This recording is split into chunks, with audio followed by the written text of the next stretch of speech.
Hey guys, welcome back to my channel and welcome to a Q&A. Guys, it has been a minute since I have done a full sit down video with you guys. I honestly feel like it's been a little bit since I've done a Q&A in general on my page. I try super often on my Instagram to every so often do a Q&A just because I feel like I get a lot of questions in my DMs that are pretty much the same questions so many other people have. So I feel like it's really nice to just be able to sit down, give you guys the 411, go over the whole thing together. So today I am going to go through some of the questions I got when I popped up a little question box on my Instagram asking you guys to ask me any questions. I am not going to lie, I did kind of pick out 10 questions ahead of time, and honestly normally I don't do that. I normally try when I'm doing these YouTube Q&As to just go through it and give you guys my honest reaction, honest response as soon as I do it. But this time when I was looking through it, a lot of them actually were asking about my favorite this, my favorite that, what do I use for this. It oddly mixed a Q&A and a favorites video together. Can't say I'm mad about it. I cannot say I'm mad about it. Those are two of my favorite videos. But because of that, I did have to get some supplies together to make sure that I wasn't sprinting all over the place to get ready for this video. So I wanted to make sure I had everything set, so as I am talking about all of this stuff, when those questions come up, I just have it right here and it's not going to take me 300 extra years, because you guys know I could sit here and talk to you forever. So I just don't want to waste more time going to get stuff if I don't need to. So without further ado, let's jump right into this video. All right, y'all, let's dive right into it. I apologize if the lighting looks strange from time to time. I do have a ring light and I really enjoy using my ring light, but the lighting in our bedroom now is so freaking good that I've really been enjoying using the natural lighting. But sometimes Miss Mother Nature, Miss Sun out there comes at us aggressively. And so it makes the lighting super bright. So if the lighting ever fades in, fades out, gets super light, gets super dark, that's why. It's because I'm using natural lighting. But right now, it seems like it's looking fun and fresh, so we're gonna stick with it. We're gonna stick with it in the meantime. So let's just dive right into it. See, I'm already rambling. I am already rambling. I'm sorry. Okay, so question number 1 is, what is your favorite Disney princess? I thought this one was really funny because honestly, most times when I do Q&As, I don't get too many questions about myself or what I really like outside of kind of fitness and health and all of that. So I kind of wanted to start off with that because most of them the rest of the time are about fitness and all of that. So my favorite Disney, whoa, words can be hard sometimes, but that's okay. My favorite Disney princess has always been Princess Jasmine. I don't know what it is about her, guys. I don't know what it is. I don't know if I feel like I kind of growing up just felt like I kind of looked like her. I don't know if I could just really not relate to her story, because it's not I relate to her. I wasn't it's not my parents only ever told me I could marry a prince and then I fell in love with this guy on the street and they're you cannot. Obviously I don't really relate to her, but for some reason she's always been my absolute favorite princess. I have always wanted to dress like Princess Jasmine for Halloween, so maybe this year I can convince Timmy to dress like Aladdin and I'll dress like Jasmine. Could be a vibe, but yeah, Jasmine for sure. Question number 2, what are your everyday makeup products? Okay, so honestly, I really don't use makeup majority of the time.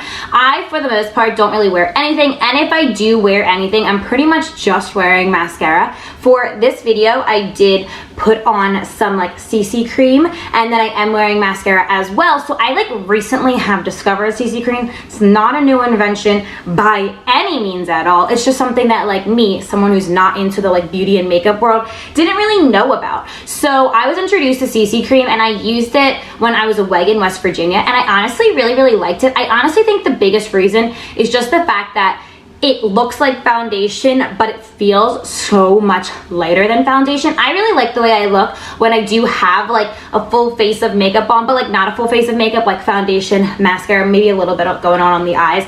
But for me, 1, way too much work to do every single day. 2, when I have foundation on, I feel like I have a whole cake on my face. I feel just sticky and just just someone just threw makeup at my face, and I can't get into that. I just don't like it. I don't like the way it feels. I am an overall pretty sweaty person for the most part, which I didn't know about myself but I guess I am. So like I'm kind of sweaty and I don't like the feeling when like I start to sweat and I have makeup on, I just feel gross. So when I use CC cream, I really enjoyed it because it looks as if you are wearing foundation, but it feels so much lighter. Like you really can't tell that you even have anything on your face at all, and I honestly really like that. I feel like I liked the way I looked with CC cream because it still gave me that like foundation look. It does also have SPF in it, so like sunscreen, but then it also does like, it doesn't make me feel like I have like a cake face on. So the two products that I kind of pretty much have been using every single day since I discovered CC cream is I use this mascara. It's from Maybelline. It is called A Legal Length. I've been using it for literally forever. I think I showed this in one of my favorites videos before. And then my new like CC cream now is also from Maybelline, which I've really been enjoying. And that one is called Dream Urban Cover. It's called Full Coverage Protective Makeup Sunscreen. It's SPF 50, which like, whoa, a lot. But it also, like, I have it in the darkest color right now because it's like we're coming out of summer. I'm like the darkest I'm ever going to be. But as we kind of go into fall, I'll definitely get their lighter shade of it because I tend to like be a little bit more pale overall, so I want my face to match that. But I do have to say it does kind of smell like sunscreen a little bit because it does have SPF 50 in it. So if you like don't really like smelling like sunscreen, it may not be the vibe for you. I don't really mind. I like the smell of sunscreen. Plus it makes me feel like I'm # protected. So I don't mind. But yeah, those are kind of my go-to products. If I am wearing anything, if I feel the need to put all of this together, I'll put this on. If not, I'm probably always wearing mascara, if nothing else. What are your favorite Gymshark sports bras? So I actually, when I read this, I like could not decide because you guys know I'm like obsessed. So I picked out my top 3. So my top 3 favorite Gymshark sports bras at the moment are the training V-neck sports bras. You guys see me wear this 24/7. It has this like kind of scoop in the front and then this like little thin strappy back. I really like it. I have it in so many colors, including this just like beautiful purple. I absolutely love it. And then obviously y'all already know I am obsessed with all of the training bandeaus. I just love the minimalistic strap. Love what they do for the girls. Just love it, absolutely love it. And then probably my 3rd favorite, whoa, she got all twisted on the hanger. My other favorite is the training ruched sports bra. I just love it. It's very similar to the V-neck training sports bra, except this one has the little ruching in the front, and then this one has the crisscross in the back instead of that like kind of V look in the back like the training one does. But those are definitely my go-to. I have all of those in multiple different colors. Whenever I don't know what sports bra I want to wear, I tend to gravitate towards one of those 3 because I know I like them. I know they make me feel like comfortable, confident, all of that, and they all are in like the training collection, which I apparently really tend to gravitate towards and like. And all things considering, these are typically on like the cheaper end, so that's another reason why I tend to gravitate towards them, because you can get them all in every single color and not break the bank, sister. And that is what we are looking for. The next question is, how did you build up courage to post fitness stuff on Instagram? Honestly, this is something that I had been wanting to do for a super long time. It was one of those things that for so long I was really afraid to post fitness and health content on Instagram.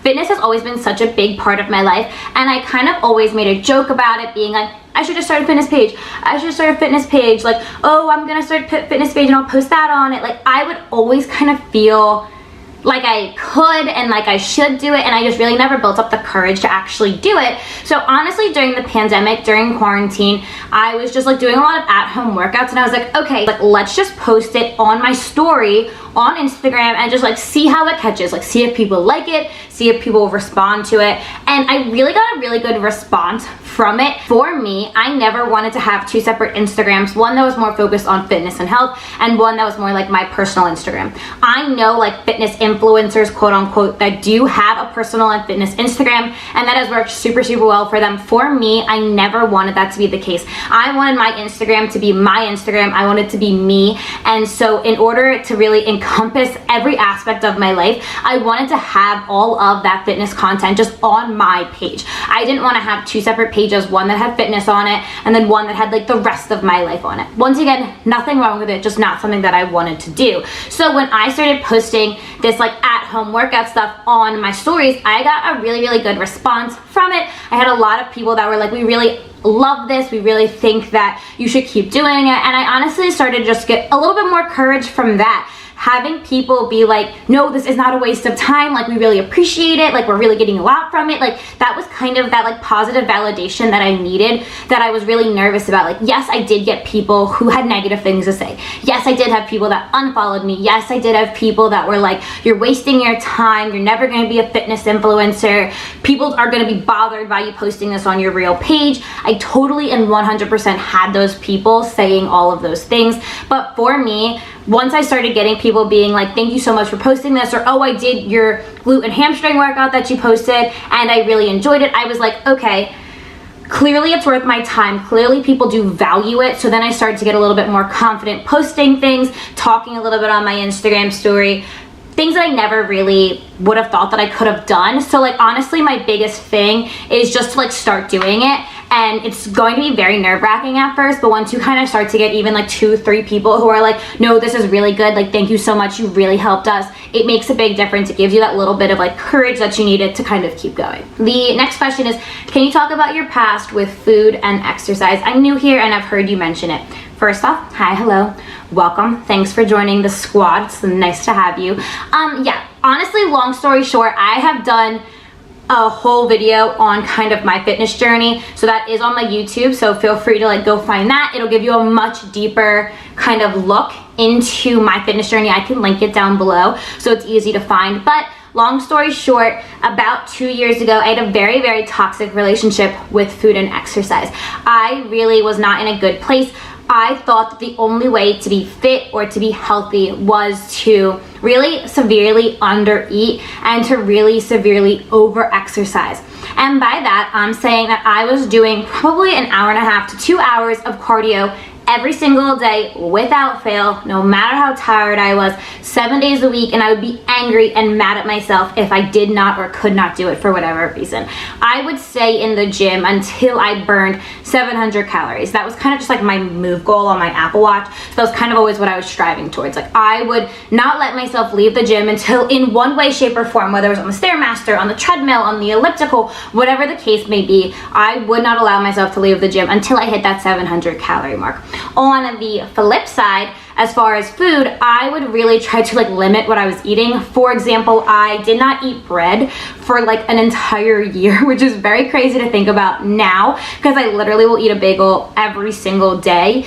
But I didn't eat bread for about a year. I gave it up for Lent. It was something that I was like, I think this could be hard. Let's try it out. Tried it out, and I started to kind of just losing weight, and that was never really my intention, but I think because I was losing weight from over-exercising and under-eating, I attributed it to also not eating bread, so I kind of just kept that going after Lent for an extended period of time, and it kind of just like became very obsessive. It would be to the point where if I was hungry, I would be like, you're probably not hungry, like go drink some tea instead. Like, I just got into a very bad headspace with both food and exercise, and it was very, very unhealthy. So eventually I got to the point where I like looked at myself in the mirror and I was like, this isn't normal. You can't do this for the rest of your life. You can't live your life doing 2 hours of cardio. You can't live your life eating like 1,200 calories every single day. So I needed that like slap in the face of being like, can you do this 20 years down the road? And I was like, no, I can't. And for me, that was the point of like, how do I start to bring food back into my life that I enjoy? How do I start to lessen the amount of cardio that I do every single day and increase the weight training that I do? So it is definitely still something that is a mending relationship. I am never going to sit here and say that I don't sometimes feel bad about what I eat. I am never going to sit here and sometimes say that I do get disappointed if I don't see like a certain number of calories burned on my Apple Watch. Like, that's a lie. I think those toxic thoughts are going to unfortunately stay in my head for a very long time. It's something I'm still working through, but I've definitely come a long way from it. And I think it's so, so important for me to be open and honest about it on my page and on my channel, because I think so many people struggle with things like this. I think so many people have a bad relationship with food and with exercise and with their Apple Watch and with tracking food, and they're afraid to speak out about it, or they may not even know that they're doing it. And so if I can, by speaking out and by talking about it every once in a while, even if it can sometimes be hard for me to talk about,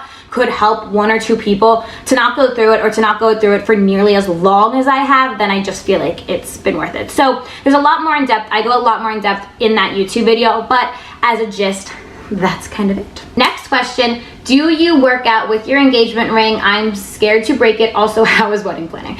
Okay. loaded question here. No, I do not work out with my engagement ring. I would be terrified to break the ring, to smush the ring, to lose a diamond on the ring. So I do not.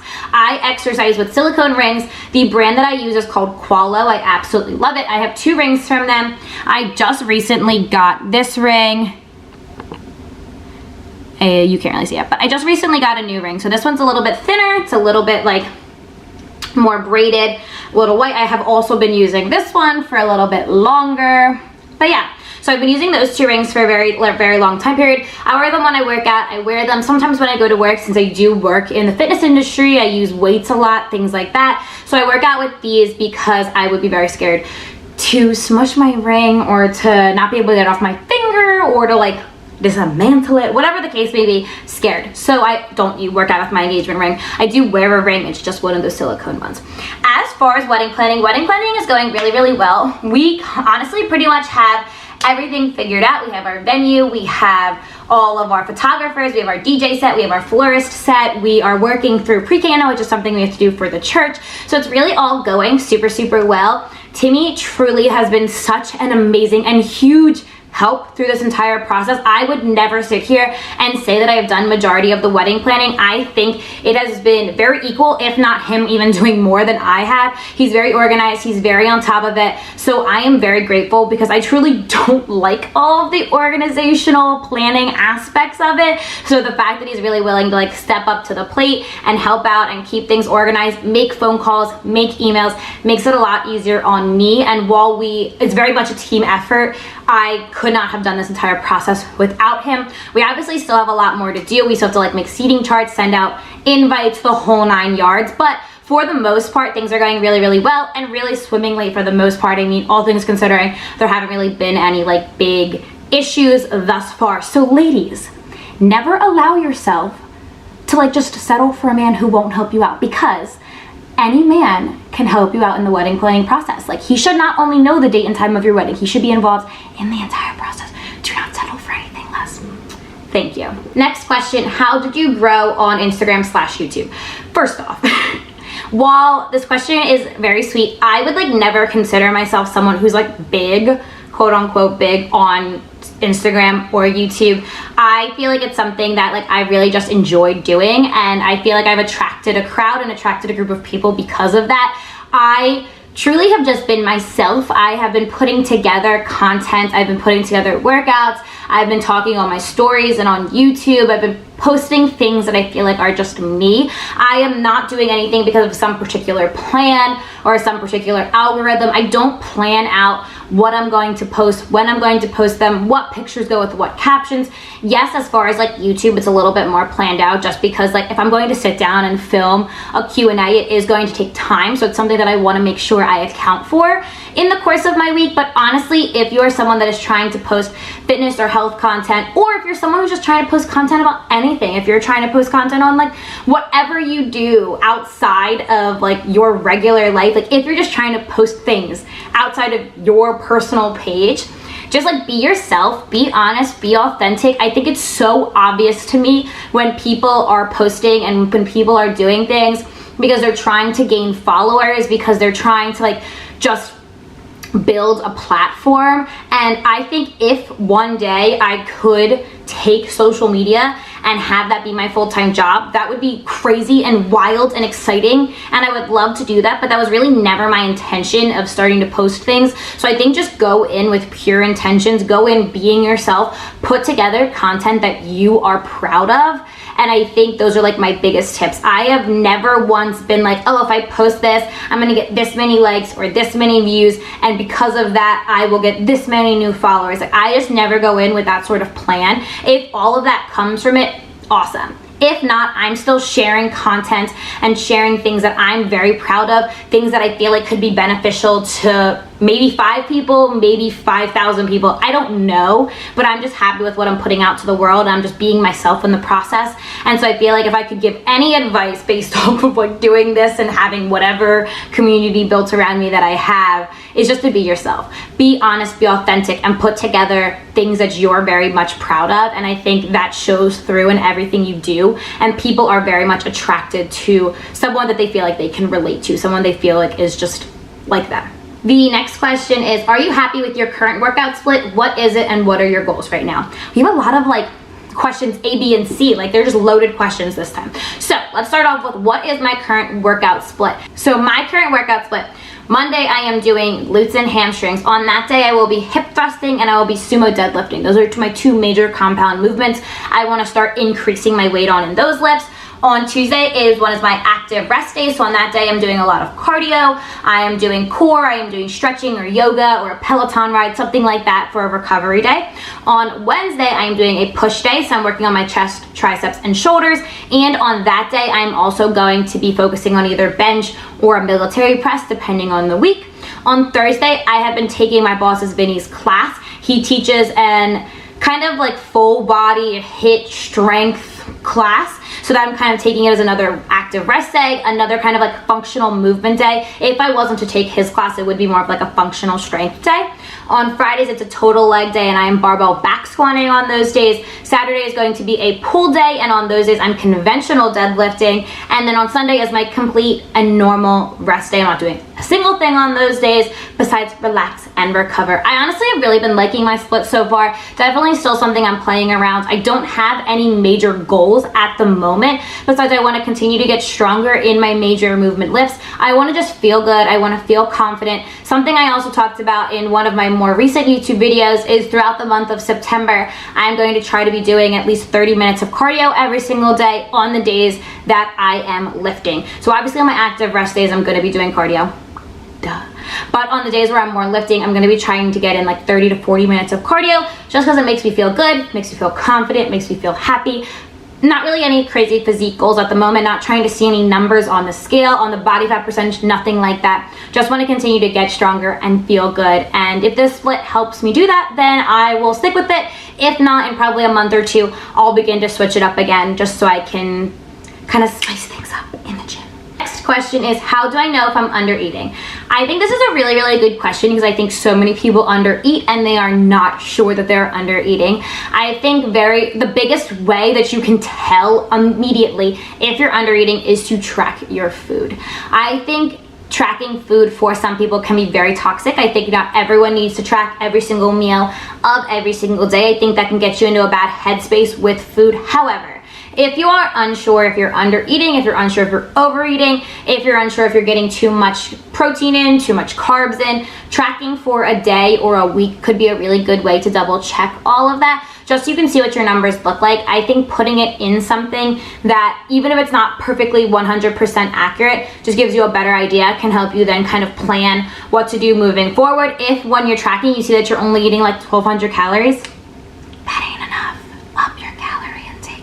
But if you also see that you think you're under eating, and then when you are tracking, you're seeing you're falling in like that 1,700 calorie range, that could be plenty for you. And then you know that you're probably in a good range, or maybe you could even increase it a little bit if you still feel super hungry. At the end of the day, listen to your body. That's the biggest way to know if you're under eating. Your body is going to tell you if you are hungry or not. If you are constantly hungry, you are probably under eating based off of how many calories you're burning every single day. But for me, I would say the biggest way to find out for sure is to track, even for a small period of time, just so you can see based off of you and your goals and how active you are, how much you're eating compared to how much you're actually supposed to be eating. All right, and last question of the day today, number one tip to start filming yourself in the gym. I probably get this question every single time I do a Q&A, but I honestly think that it's a great question because I think so many girls, or so many people in general, want to film themselves in the gym, but they just have no idea how to start or what to do or how to even set it up. So the biggest thing I would say is you do not need anything fancy to film yourself in the gym.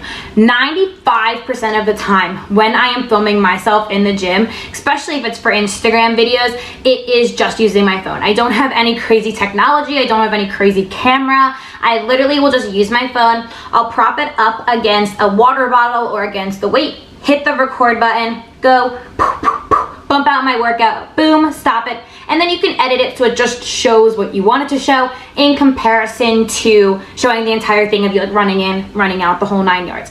In the beginning, I always film with a front-facing camera. I like to make sure that I could see myself in the video the entire time. Now that I feel a little bit more comfortable filming myself in the gym, I will use like the back camera. It's definitely a better camera quality, and I think now that I just feel comfortable with the angles and honestly just filming myself in general, the fact that I'm like, if this guy next to me is judging me, that's on him, not on me. I feel more comfortable kind of just popping my phone up and getting a better quality video now in comparison. But I think it can be really, really good to film yourself in the gym, whether you are planning on posting it or not, just to go over form, or just if you want to like be proud of yourself to be like, this is how much I lifted a month ago, this is how much I can lift now.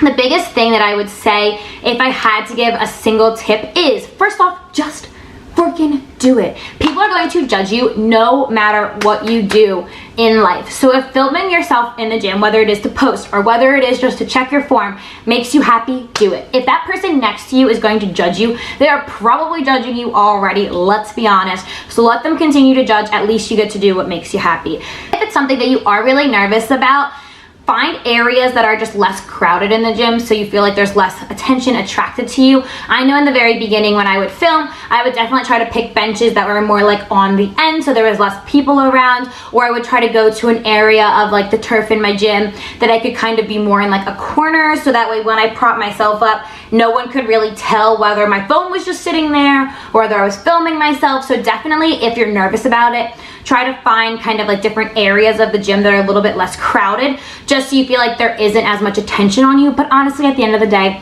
do what you love. Don't care if people judge you. You're a cool cat. You're a cool cat anyway. So if they're gonna judge you, let them. That's on them, not on you. But that is the last question that I'm going to answer today, so I'm going to wrap this video up. I hope you guys like this video. I love doing Q&As. I love being able to like sit down and actually have a little bit like deeper conversation with you guys, and like the short answers that I post on my Instagram stories. Sometimes I feel like there's so much more that I could say, but I can't because I don't want the page to be like full of words. So it's like nice to have these sit down conversations sometimes. So if you guys enjoy them, if you want to keep seeing Q&As, please make sure you go ahead and give this video a big thumbs up. Y'all already know that it supports my channel. If you haven't already, make sure that you subscribe, hit that bell notification so you never miss another video that I post. If you haven't already, make sure you follow me on my Instagram so you can see other fitness, health, and lifestyle content that I post on there. And I will catch you guys here next time.